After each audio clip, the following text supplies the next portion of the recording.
नमस्कार YouTube family. कुटुंबात वाद न घालता जमीन मालमत्तेचा प्रश्न मिटेल, पण त्यासाठी तुम्हाला हे प्रॉपर्टीचे 5 नियम माहित असणे अत्यंत गरजेचे आहे। चला तर बघूयात कोणते आहेत हे प्रॉपर्टीचे 5 नियम, ते आजच्या व्हिडिओद्वारे सविस्तरपणे जाणून घेऊयात। जर तुम्हाला रिअल इस्टेट व्यवहारांबद्दल संपूर्ण माहिती हवी असेल तर आमच्या YouTube चॅनलला सबस्क्राइब करा आणि नवनवीन व्हिडिओ अपडेट्स मिळवा। सबस्क्राइब करा आणि तुमच्या रिअल इस्टेट नॉलेज मध्ये भर घाला। भारतात मालमत्तेच्या वादांमुळे अनेक कुटुंबे तुटतात।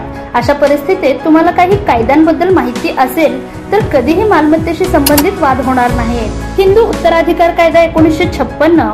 भारतात मालमत्तेबाबत वेगवेगळे कायदे आहेत। हिंदू उत्तराधिकार कायदा 1956 सर्वात महत्त्वाचा आहे।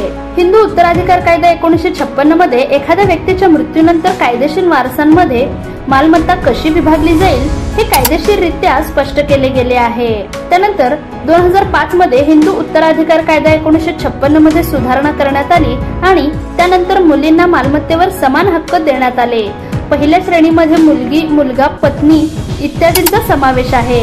नोंदणीकृत दस्तावेजाद्वारे प्रमाणित करा। हिंदू उत्तराधिकार कायदा 1956 नुसार 100 रुपयांपेक्षा जास्त किमतीच्या स्थावर मालमत्तेची विक्री केवळ नोंदणीकृत दस्तावेजाद्वारेच वैध मानली जाते।